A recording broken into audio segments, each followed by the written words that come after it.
ओम शांति। आज है 15 अप्रैल, शिव बाबा की साकार मुरली। आज मीठे बाबा कहते हैं, मीठे बच्चे, यह संगम युग उत्तम से उत्तम बनने का युग है। इसमें ही तुम्हें पतित से पावन पावन दुनिया बनानी है। प्रश्न, अंतिम दर्दनाक सीन को देखने के लिए मजबूती किस आधार पर आएगी? उत्तर, शरीर का भान निकालते जाओ। अंतिम सीन बहुत कड़ी है। बाप बच्चों को मजबूत बनाने के लिए अशरीरी बनने का इशारा देते हैं। जैसे बाप इस शरीर से अलग हो तुम्हें सिखलाते हैं, ऐसे तुम बच्चे भी अपने को शरीर से अलग समझो। तो आज का क्या होमवर्क दिया बाबा ने? शरीर से अलग होकर समझना, अर्थात अशरीरी बनने का अभ्यास करो। बुद्धि में रहे अब घर जाना है। ओम शांति। मीठे मीठे रूहानी बच्चे हैं तो जिस्म के साथ, बाप भी अभी जिस्म के साथ है। इस घोड़े व गाड़ी पर सवार हैं और बच्चों को क्या सिखलाते हैं? जीते जी मरना कैसे होता है और कोई यह सिखला न सके सिवाय बाप के। बाप का परिचय सब बच्चों को मिला। वह ज्ञान सागर पतित पावन है। ज्ञान से ही तुम पतित से पावन बनते हो और पावन दुनिया भी बनानी है। बाबा कहते, इस पतित दुनिया का ड्रामा प्लान अनुसार विनाश होना है। सिर्फ जो बाप को पहचानते हैं और ब्राह्मण भी बनते हैं, वही फिर पावन दुनिया में आकर राज्य करते हैं। पवित्र बनने के लिए ब्राह्मण भी जरूर बनना है। बाबा कहते, यह संगम युग है ही पुरुषोत्तम, अर्थात उत्तम ते उत्तम पुरुष बनने का युग।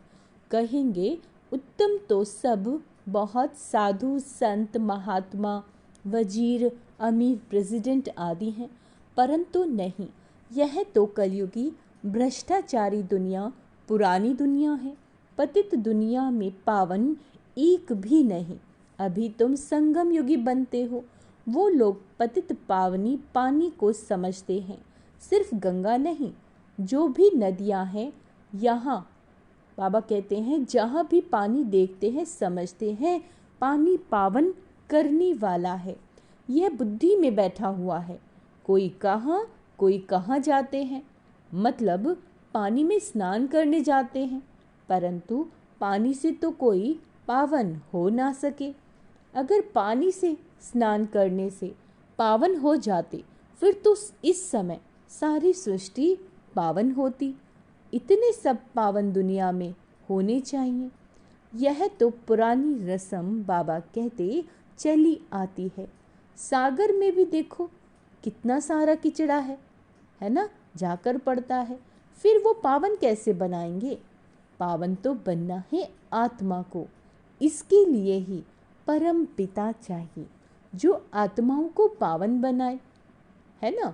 तो तुमको समझाना है, पावन होते हैं सतयुग में और पतित होते हैं कलयुग में। अभी तुम संगम युग पर हो। पतित से पावन होने के लिए पुरुषार्थ कर रहे हो। तुम जानते हो हम शूद्र वर्ण के थे, अब ब्राह्मण वर्ण के बने हैं। शिव बाबा प्रजापिता ब्रह्मा द्वारा बनाते हैं। हम हैं सच्चे सच्चे मुख वंशावली ब्राह्मण, वह है कुख वंशावली। प्रजापिता तो प्रजा सारी हो गई। प्रजा का पिता है ब्रह्मा, वो तो ग्रेट ग्रेट ग्रैंडफादर हो गया। ज़रूर वह था, फिर कहाँ गया? पुनर्जन्म तो लेते हैं ना। यह तो बच्चों को बताया। ब्रह्मा भी पुनर्जन्म लेते हैं।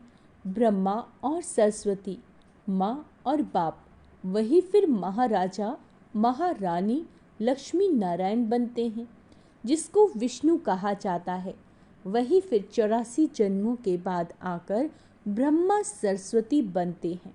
यह राज तो समझाया। कहते भी हैं, जगत अम्बा तो सारी जगत की माँ हो गई। लौकिक माँ तो हर एक की अपने अपने घर में बैठी है, परंतु जगत अम्बा को कोई जानते ही नहीं। ऐसे ही अंधश्रद्धा से कह देते हैं, जानते कोई को भी नहीं। जिसकी पूजा करते हैं उनके ऑक्यूपेशन को नहीं जानते। अभी तुम बच्चे जानते हो, रचेता हैं ऊंची ते उच्च, यह है उल्टा झाड़, इनका बीज रूप ऊपर में है। बाप को ऊपर से नीचे आना पड़े तुमको पावन बनाने। तुम बच्चे जानते हो बाबा आया हुआ है हमको इस सृष्टि के आदि मध्य अंत का ज्ञान देकर फिर उस नई सृष्टि का चक्रवर्ती राजा रानी बनाते हैं। इस चक्र के राज को दुनिया में तुम्हारी सिवाय और कोई नहीं जानते। बाप कहते हैं फिर 5000 वर्ष के बाद आकर तुमको फिर से सुनाऊंगा। ये ड्रामा बनाया बनाया है। क्या है ये? बना बनाया। ड्रामा के क्रिएटर, डायरेक्टर, मुख्य एक्टर आदि ड्रामा के आदि मध्य अंत को ना जाने तो उनको बेअकल कहेंगे ना। बाप कहते हैं 5000 वर्ष पहले भी हमने तुमको समझाया था, तुमको अपना परिचय दिया था जैसे अब दे रहे हैं। तुमको पवित्र भी बनाया था जैसे अब बना रहा हूँ। अपने को आत्मा समझ बाप को याद करो, वही सर्वशक्तिवान पतित पावन है। गायन भी है अंतकाल जो स्त्री सिमरे, फलाना सिमरे वल वल, अर्थात घड़ी घड़ी ऐसी योनि में जाए। अब इस समय तुम जन्म तो लेते हो परंतु कुत्ते बिल्ली नहीं बनते, है ना। अभी बेहद का बाप आया है, कहते हैं मैं तुम सभी आत्माओं का बाप हूँ।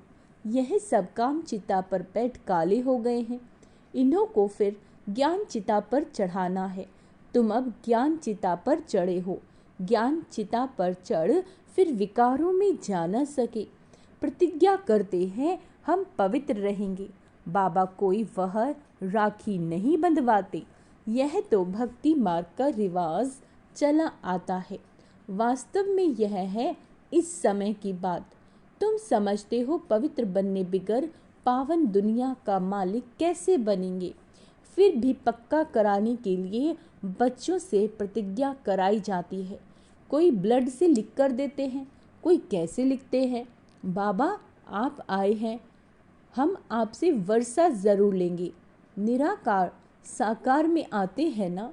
जैसे बाप परम धाम से उतरते हैं वैसे तुम आत्माएं भी उतरती हो, ऊपर से नीचे आती हो पाठ बजाने। यह तुम समझते हो, यह सुख और दुख का खेल है। बाबा कहते आधा कल्प सुख आधा कल्प दुख। बाप समझाते हैं कि तुम सबसे जास्ती सुख भोगते हो। आधा कल्प के बाद भी तुम धनवान थे, कितने बड़े मंदिर आदि बनवाते हैं। दुख तो पीछे होता है जब बिल्कुल तमो प्रधान भक्ति बन जाती है। बाप ने समझाया तुम पहले पहले अव्यभिचारी भक्त थे, सिर्फ एक की भक्ति करते थे। जो बाप तुमको देवता बनाते हैं, सुख धाम में ले जाते हैं, उनकी ही तुम पूजा करते थे। फिर बाद में अव्यभिचारी भक्ति शुरू होती है। पहले एक की पूजा, फिर देवताओं की पूजा करते थे। अभी तो 5 भूतों के बने हुए शरीरों की पूजा करते हैं। चैतन्य भी हैं तो जड़ भी हैं, जड़ की भी पूजा करते हैं। 5 तत्वों के बने हुए शरीर को देवताओं से भी उच्च समझते हैं।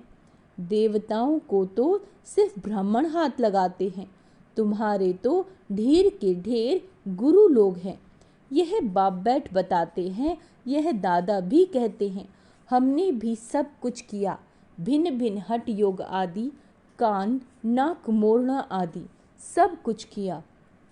आखिर सब कुछ छोड़ देना पड़े। वह धंधा करे या यह धंधा करे। सुस्ती आती रहती, तंग हो जाता था। प्राणायाम आदि सीखने में बड़ी तकलीफ होती है। आधा कल्प भक्ति में थे, अभी मालूम पड़ा है बाप बिल्कुल एक्यूरेट बताते हैं। वह कहते हैं भक्ति परंपरा से चली आती है। अब सतयुग में भक्ति कहाँ से आई, मनुष्य बिल्कुल समझते नहीं। मूढ़ बुद्धि है ना। सतयुग में तो ऐसे नहीं कहेंगे। बाप कहते हैं, क्या कहते हैं, मैं हर 5000 वर्ष के बाद आता हूँ। शरीर भी उनका लेता हूँ जो पहले अपने जन्मों को नहीं जानते हैं। यही नंबर 1 जो सुंदर था वही अब श्याम बन गया है। आत्मा भिन्न भिन्न शरीर धारण करती है। तो बाप कहते हैं, जिसमें मैं प्रवेश करता हूँ उसमें अभी बैठा हूँ। क्या सिखलाने? जीते जी मरना। क्या सिखाने के लिए बैठे हैं बाबा हमें? जीते जी मरना। इस दुनिया से तो मरना है ना, अभी तुमको पवित्र होकर मरना है। मेरा पार्ट ही पावन बनाने का है। तुम भारतवासी बुलाते ही हो, हे पतित पावन, और कोई ऐसे कहते नहीं। हे लिबरेटर, दुख की दुनिया से छुड़ाने के लिए आओ। अब मुक्ति धाम में जाने के लिए ही मेहनत करते हैं। तुम बच्चे फिर पुरुषार्थ करते हो सुख धाम के लिए। वह है प्रवृत्ति मार्ग वालों के लिए। तुम जानते हो हम प्रवृत्ति मार्ग वाले पवित्र थे, फिर अपवित्र बने। प्रवृत्ति मार्ग वालों का काम निवृत्ति मार्ग वाले कर ना सके। यज्ञ, तप, दान आदि सब प्रवृत्ति मार्ग वाले करते हैं। तुम अभी फील करते हो कि अभी हम सबको जानते हैं। शिव बाबा हम सबको घर बैठे पढ़ा रहे हैं। बेहद का बाप बेहद का सुख देने वाला है। उनसे तुम बहुत समय के बाद मिलते हो तो प्रेम के आंसू आते हैं। बाबा कहने से ही रोमांच खड़े हो जाते हैं। ओहो, बाबा आया है। हम बच्चों की सर्विस में। बाबा हमको इस पढ़ाई से गुलगुल बना कर ले जाते हैं। इस गंदी छीछी दुनिया से हमको ले जाएंगे अपने साथ। भक्ति मार्ग में तुम्हारी आत्मा कहती थी, बाबा आप आओगे ना तो हम वारी जाएंगे। हम आपके ही बनेंगे, दूसरा कोई नहीं। नंबर वार तो है ही, सबका अपना अपना पार्ट है। कोई तो बाप को बहुत प्यार करते हैं जो स्वर्ग का वर्षा देते हैं। सतयुग में रोने का नाम नहीं होता। यहाँ तो कितना रोते हैं। जब स्वर्ग में गया तो फिर रोना क्यों चाहिए, और ही बाजा बजाना चाहिए। वहाँ तो बाजा बजाते हैं, खुशी से शरीर छोड़ते हैं। बाबा कहते यह रस्म भी शुरू यहाँ ही होती है। यहाँ तुम कहेंगे हमको अपने घर जाना है, वहाँ तो समझते हो पुनर्जन्म लेना। तो बाप सब बातें समझा देते हैं। ब्राह्मणी का मिसाल भी तुम्हारा है। तुम ब्राह्मणिया हो। विष्टा को, कीड़े को, विष्टा के जो कीड़े हैं तुम भूभू करती हो उसको।